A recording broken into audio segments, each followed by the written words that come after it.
है कृष्णा। युधिष्ठिर महाराज ने पूछा, महाबाहो, मेरे मन में एक प्रश्न महान संदेह कर रहा है, उसकी व्याख्या कीजिए। धर्मात्माओं में श्रेष्ठ जन्मादग्नि नंदन परशुराम जी के विषय में मेरा कौतूहल बड़ा हुआ है। आप मेरे प्रश्न का विवेचन कीजिए। परशुराम जी कैसे उत्पन्न हुए? ब्रह्म ऋषियों का ये वंश क्षत्रिय धर्म से कैसे संपन्न हो गया? महात्मा परशुराम और विश्वामित्र का महान प्रभाव अद्भुत था। राजा कुशिक और महर्षि ऋचिक ये ही अपने अपने वंश के प्रवर्तक थे। उनके पुत्र गाधी और जन्मादग्नि को लाकर उनके पौत्र विश्वामित्र और परशुराम में ही ये विजातीयता का दोष क्यों आया? इसमें जो यथार्थ कारण हो उसकी व्याख्या कीजिए। भीष्म जी कहते हैं, भरत, इस विषय में महर्षि च्यवन और राजा कुशिक के संवाद रूप में इतिहास का उदाहरण दिया जाता है, वही मैं तुम्हें बताता हूँ।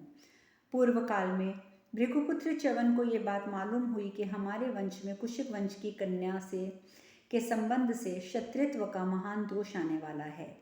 ये जानकर उन परम बुद्धिमान मुनुश्रेष्ठ ने मन ही मन सारे गुण दोष और बलाबल का विचार किया। तत्पश्चात कुशिकों को समस्त कुल को भस्म कर डालने की इच्छा से तपोधन च्यवन राजा कुशिक के पास गए और बोले, मेरे मन में कुछ काल तक तुम्हारे साथ रहने की इच्छा हुई है। कुशिक ने कहा, भगवान, ये अतिथि सेवा रूप से धर्म विद्वान पुरुष यहाँ सदा धारण करते हैं और कन्याओं के प्रदान काल अर्थात कन्या के विवाह के समय में सदा पंडित जन इसका उपदेश देते हैं। तपोधन, अब तक तो इस धर्म का पालन नहीं हुआ और समय निकल गया, परंतु अब आपके सहयोग और कृपा से मैं इसका पालन करूँगा। अतः आप मुझे आज्ञा प्रदान करें कि मैं आपकी क्या सेवा करूं। इतना कह के राजा कुशिक ने महामुनि च्यवन को बैठने के लिए आसन दिया। स्वयं अपनी पत्नी के साथ उस स्थान पर आए जहाँ वे मुनि विराजमान थे। राजा ने स्वयं गड़ुआ हाथ में लेकर मुनि के पैर धोए, जल निवेदन किया, अर्घ्य आदि देने की पूर्ण क्रियाएं की। इसके बाद नियमित व्रत पालन करने वाले महामनस्वी राजा कुशी ने शांत भाव से च्यवन मुनि को विधि पूर्वक मधु पर भोजन कराया। इस प्रकार उन ब्रह्म ऋषि का यथावत सत्कार करके फिर उनसे बोले, भगवान, हम दोनों पति पत्नी आपके अधीन हैं, बताइए आपकी क्या सेवा करें। कठोर व्रत का पालन करने वाले ब्रह्म ऋषि, यदि आप राज्य, धन, गौ यज्ञ के निमित्त दान लेना चाहते हैं तो भी बताएं, वह सब मैं आपको दे सकता हूँ। ये राजभवन, ये राज्य, ये धर्मानुकूल राज्य सिंहासन सब आपका है। आप ही राजा हैं, इस पृथ्वी का पालन कीजिए। मैं तो सदा आपकी आज्ञा के अधीन रहने वाला सेवक हूँ। उनके ऐसा कहने पर भृगुपुत्र च्यवन मन ही मन बड़े प्रसन्न हुए और कुशिक से बोले, राजन, मैं ना तो राज्य चाहता हूँ, ना धन, ना युक्तियों की इच्छा रखता हूँ, ना गौओं की, ना देशों की, ना यज्ञ की। आप मेरी बात सुनिए। यदि आप लोगों को जचे तो मैं एक नियम आरंभ करूंगा। उसमें आप दोनों पति पत्नी को सर्वथा सावधान रहकर बिना किसी हिचक के मेरी सेवा करनी होगी। मुनि की बात सुनकर राजदंपति को बड़ा आश्चर्य हुआ। उन्होंने उत्तर दिया, बहुत अच्छा। तदंतर राजा कुशिक महर्षि च्यवन को बड़े आनंद के साथ अपने सुंदर महल में ले गए। वहाँ एक सजा सजाया कमरा दिखाया। उस घर को दिखाकर वे बोले, तपोधन, ये आपके लिए है, आप इच्छा अनुसार यहाँ आराम कीजिए, हम लोग आपको प्रसन्न रखने का पूर्ण प्रयत्न करेंगे। इस प्रकार उनमें बातें होते होते सूर्यास्त हो गया। तब महर्षि ने राजा को अन्न और जल लाने की आज्ञा दी। उस समय राजा कुशिक ने उनके चरणों में प्रणाम करके पूछा कि आपको कौन सा भोजन अभिष्ट है, आपकी सेवा में क्या क्या सामान लाऊं। भरत नंदन, ये सुन के वे बड़ी प्रसन्नता से बोले, तुम्हारे यहाँ जो भोजन तैयार है वही ले आओ। नरेश्वर, राजा मुनि के उस कथन का आदर करते हुए जो आज्ञा कहकर गए और जो भोजन तैयार था उन्हें लाकर मुनि के सामने प्रस्तुत किया। तदंतर भोजन करके धर्मज्ञ भगवान च्यवन राजदंपति से बोले, अब मैं सोना चाहता हूँ। इसके बाद मुनि श्रेष्ठ भगवान च्यवन शयनागार में जाकर सो गए और पत्नी सहित राजा कुशिक उनकी सेवा में खड़े रहे। उस समय भृगुपुत्र ने उन दोनों से कहा, तुम लोग सोते समय मुझे मत जगाना, मेरे दोनों पैर दबाते रहना, स्वयं भी निरंतर जागते रहना। धर्मज्ञ राजा कुशिक ने निशंक होकर बहुत अच्छा कह दिया। रात बीती, सवेरा हुआ, किंतु उन पति पत्नी ने मुनि को जगाया नहीं। महाराज, वे दोनों दंपत्ति मन और इंद्रियों को वश में करके महर्षि की आज्ञा अनुसार उनकी सेवा में लगे रहे। उधर ब्रह्मऋषि च्यवन राजा को सेवा का आदेश देकर 21 दिनों तक एक ही करवट में सोते रहे। कुरुनंदन राजा और रानी बिना कुछ खाए पिए महर्षि की उपासना और आराधना में लगे रहे। 22वें दिन तपस्या के धनी महातपस्वी च्यवन अपने आप उठे और राजा से कुछ कहे बिना महल से बाहर निकल गए। राजा रानी भूख से पीड़ित और परिश्रम से दुर्बल हो गए थे। वो भी मुनि के पीछे पीछे गए, परंतु उन मुनि श्रेष्ठ ने उन दोनों की ओर आंख उठाकर भी नहीं देखा। राजेंद्र वे भृगुकुल शिरोमणि राजा रानी के देखते देखते वहां से अंतर ध्यान हो गए। इससे अत्यंत दुखी होकर राजा पृथ्वी पर गिर पड़े। 2 घड़ी में किसी तरह अपने आप को संभाल के वे महातेजस्वी राजा उठे और महारानी को साथ लेकर पुनः मुनि को ढूंढने का प्रयत्न करने लगे। इस प्रकार श्री महाभारत अनुशासन पर्व के अंतर्गत दान धर्म में च्यवन और कुशिक का संवाद विषयक 52वां अध्याय पूर्ण हुआ। युधिष्ठिर महाराज ने पूछा, पितामह, च्यवन मुनि के अंतर ध्यान हो जाने पर राजा कुशिक और उनकी महान सौभाग्यशाली पत्नी ने क्या किया? भीष्म जी कहते हैं, राजन, पत्नी सहित भूपाल ने के बहुत ढूंढने पर भी जब ऋषि को नहीं देखा तब वे थक कर लौट आए। उस समय उन्हें बड़ा संकोच हो रहा था। वे अचेत से हो गए थे। वे दीन भाव से पुरी में प्रवेश करके किसी से कुछ बोले नहीं, केवल च्यवन मुनि के चरित्र पर मन ही मन विचार करते रहे। राजा ने सूने मन से जब घर में प्रवेश किया तब भृगुनंदन महर्षि च्यवन को पुनः उसी शैया पर सोते देखा। उन महर्षि को देखकर दोनों को बड़ा विस्मय हुआ।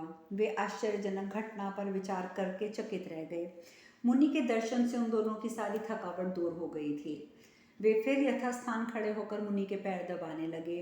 अब की बार वे महामुनि दूसरी करवट सोए थे। शक्तिशाली च्यवन मुनि फिर उतने ही समय में सोकर उठे। राजा और रानी उनके भय से शंकित थे, अतः उन्होंने अपने मन में तनिक भी विकार नहीं आने दिया। जब वे मुनि जागे तब राजा और रानी से इस प्रकार बोले, तुम लोग मेरे शरीर में तेल की मालिश करो, क्योंकि मैं स्नान करूंगा। यद्यपि राजा रानी भूख से पीड़ित और अत्यंत दुर्बल हो गए थे, तो भी अच्छा, बहुत अच्छा कहकर वे राज दंपत्ति 100 बार पकाकर तैयार किए हुए बहुमूल्य तेल को लेकर उनकी सेवा में उपस्थित हुए। ऋषि आनंद से बैठ गए और दोनों दंपत्ति मौन होकर उनके शरीर में तेल लगाने लगे, परंतु महातपस्वी भृगुपुत्र च्यवन ने अपने मुंह से एक बार भी नहीं कहा कि बस अब रहने दो, तेल की मालिश पूरी हो गई। भृगुपुत्र ने इतने पर भी जब राजा और रानी के मन में कोई विकार नहीं देखा तो वे स्नानागार में चले गए। वहां स्नान के लिए राजोचित सामग्री पहले से तैयार करके रखी थी, किंतु सारी सामग्री की अवहेलना करके, उसका किंचित भी उपयोग न करके मुनि पुनः राजा के देखते देखते अंतर ध्यान हो गए, तो भी उन पति पत्नी के प्रति दोष दृष्टि नहीं की। कुरुनंदन तदंतर शक्तिशाली च्यवन मुनि पत्नी सहित राजा कुशी को स्नान करके राज सिंहासन पर बैठे दिखाई दिए। उन्हें देखते ही पत्नी सहित राजा का मुख प्रसन्नता से खिल उठा। उन्होंने निर्विकार वो मुनि के पास जाकर विनय पूर्वक निवेदन किया कि भोजन तैयार है। तब मुनि ने राजा से कहा, ले आओ। आज्ञा पाकर पत्नी सहित नरेश ने मुनि के सामने भोजन सामग्री प्रस्तुत की। नाना प्रकार के फलों और भांति भांति के साग, अनेक प्रकार के व्यंजन, राजाओं के उपभोग में आने वाले अनेक प्रकार के पदार्थ, सभी तरह के खाद्य पदार्थ, भल्ला तक फल और गृहस्थों और वानप्रस्थों के खाद्य पदार्थ, सब कुछ राजा ने शाप के डर से मंगाकर प्रस्तुत कर दिए। यह सब सामग्री च्यवन मुनि के आगे परोस कर रखी गई। मुनि ने वह सब लेकर उसको तथा शैया और आसन को भी सुंदर वस्त्रों से ढक दिया। इसके बाद भृगुनंदन च्यवन ने भोजन सामग्री के साथ उन वस्त्रों में भी आग लगा दी, परंतु उन परम बुद्धिमान दंपत्ति ने उन पर क्रोध नहीं किया और उन दोनों के देखते देखते मुनि फिर अंतर्ध्यान हो गए। वे श्रीमान राजऋषि अपनी स्त्री के साथ वहां उसी तरह रात भर चुपचाप खड़े रहे, किंतु उनके मन में क्रोध का आवेश नहीं हुआ। प्रतिदिन भांति भांति का भोजन तैयार करके राजभवन में मुनि को परोसा जाता। अच्छे अच्छे पलंग बिछाए जाते, स्नान के लिए पात्र रखे जाते, अनेक प्रकार के वस्त्र लाला कर सेवा में समर्पित किए जाते। और जब ब्रह्मऋषि च्यवन मुनि इन सब कार्यों में कोई छिद्र ना देख सके तब वह राजा कुशी से बोले, तुम स्त्री सहित रथ में जुट जाओ, मैं जहाँ कहूँ वहाँ मुझे शीघ्र ले चलो। तब राजा ने निशंक होकर उन तपोधन से कहा, बहुत अच्छा। क्रीड़ा का रथ तैयार किया जाए या युद्ध के उपयोग में लाने वाला रथ। हर्ष में भरे हुए राजा के इस प्रकार पूछने पर च्यवन मुनि को बड़ी प्रसन्नता हुई। उन्होंने शत्रु नगरी पर विजय पाने वाले उन नरेश से कहा, राजन, तुम्हारा जो युद्ध उपयोगी रथ है उसी को शीघ्र तैयार करो। उसमें नाना प्रकार के अस्त्र शस्त्र रखो, पताका, शक्ति, स्वर्ण, दंड आदि सब हो। उसमें लगी हुई छोटी छोटी घंटियों के मधुर शब्द सब और फैलते रहें। वह रथ वंदनवारों से सजाया गया हो, उसके ऊपर जाम्बुनाथ नामक सुवर्ण जड़ा हुआ हो। तब राजा ने जो आज्ञा कहकर विशाल रथ तैयार करके ला दिया। उसमें बाईं ओर का बोझ ढोने के लिए रानी को लगा दिया, दाहिने में स्वयं जुट गए।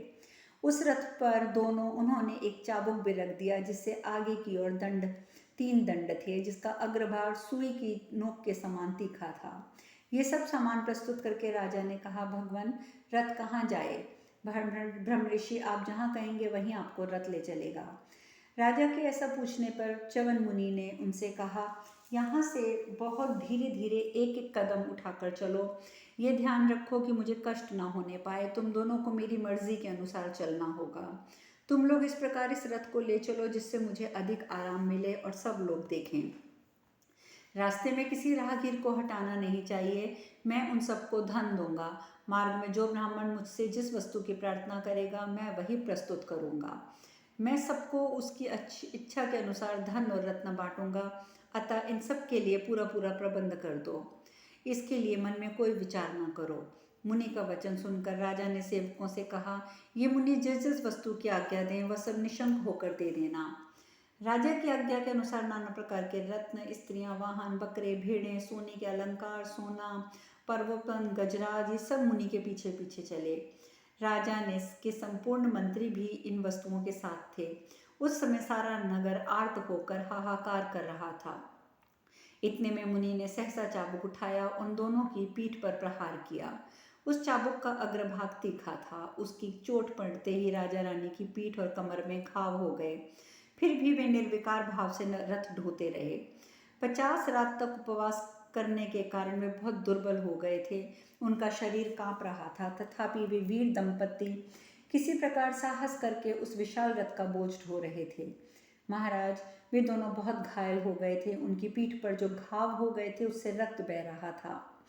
पूर्ववासियों का समुदाय उन दोनों की ये दुर्दशा देखकर शोक से व्याकुल हो गया। सब लोग मुनि के शाप से डरते थे, इसलिए कोई कुछ न बोला। दो दो आदमी अलग अलग खड़े होकर आपस में कहने लगे, भाइयों, सब लोग मुनि की तपस्या के बल को देखो। हम लोग क्रोध में भरे हुए हैं तो भी मुनिश्रेष्ठ की ओर यहाँ आंख उठाकर भी नहीं देख सकते।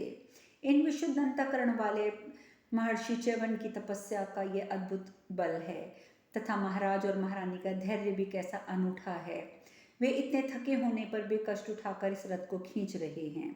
भीष्म जी कहते हैं, युधिष्ठिर, भृगुकुल शिरोमणि मुनि च्यवन ने जब इतने पर भी राजा और रानी के मन में कोई विकार नहीं देखा, तब वे कुबेर की तरह उनका सारा धन लुटाने लगे। परंतु इस कार्य में भी राजा कुशिक ने बड़ी प्रसन्नता के साथ उनकी आज्ञा का पालन किया। उस उत्तम रथ से उतरकर दोनों पति पत्नी को भार ढोने के कार्य से मुक्त कर दिया, क्योंकि इससे मुनि श्रेष्ठ च्यवन ऋषि बहुत संतुष्ट हुए थे। मुक्त करके इन दोनों से विधि पूर्वक वार्तालाप किया। भरत, भृगुपुत्र च्यवन उस समय स्नेह और प्रसन्नता से युक्त गंभीर वाणी में बोले, मैं तुम दोनों को उत्तर वर देना चाहता हूँ, बतलाओ क्या दूं? भरत भूषण, ये कहते कहते मुनिश्रेष्ठ च्यवन चाबुक से घायल हुए। उन दोनों सुकुमार राजपद दंपत्ति की पीठ पर स्नेहवश अमृत के समान हाथ फेरने लगे। उस समय राजा ने भृगु पुत्र च्यवन से कहा, अब हम दोनों को यहाँ तनिक भी थकावट महसूस नहीं हो रही है। हम दोनों आपके प्रभाव से विश्राम सुख का अनुभव करने लगे हैं। जब दोनों ने इस प्रकार कहा, तब च्यवन ऋषि ने पुनः हर्ष में कहा, पहले मैंने जो कुछ कहा था वह व्यर्थ नहीं होगा, पूर्ण होकर रहेगा। पृथ्वीनाथ, ये गंगा का सुंदर तट बड़ा ही रमणीय स्थान है। मैं कुछ काल तक यहाँ व्रत पारायण होकर रहूँगा। बेटा, इस समय तुम लोग अपने नगर में जाओ और अपनी थकावट दूर करके कल सवेरे अपनी पत्नी के साथ यहाँ आना।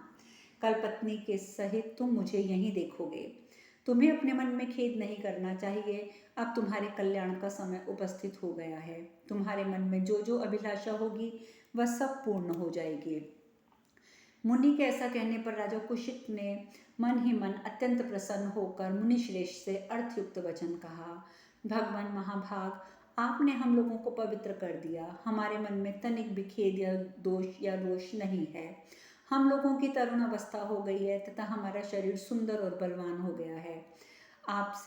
आपने पत्नी सहित मेरे शरीर पर चाबुक मार मार कर जो घाव दिए थे, उन्हें मैं अब अपने अंगों में नहीं देख रहा हूँ। मैं अपनी पत्नी के सहित पूर्ण रूप से स्वस्थ हूँ। मैं अपने इस महारानी को परम उत्तम कांति से युक्त और अप्सरा के समान मनोहर देख रहा हूँ। ये पहले मुझे जैसी दिखाई देती थी वैसी ही हो गई है। महामुने, ये सब आपके कृपा प्रसाद से ही संभव हुआ है। आप सत्य पराक्रमी हैं। आप जैसे तपस्वियों में ऐसी शक्ति का होना आश्चर्य की बात नहीं है। उनके ऐसा कहने पर मुनिवर च्यवन राजा कुशिक से बोले, नरेश्वर, तुम पुनः अपनी पत्नी के साथ कल यहाँ आना। महर्षि की आज्ञा पाकर राजऋषि कुशिक उन्हें प्रणाम करके विदा लेकर चल पड़े।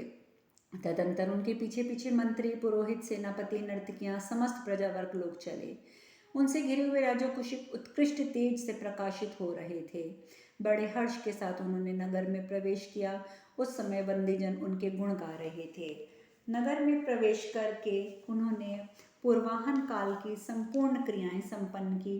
फिर पत्नी सहित भोजन करके उन महातेजस्वी नरेश ने रात को महल में निवास किया। वे दोनों पति पत्नी निरोग देवताओं के समान दिखाई देते थे।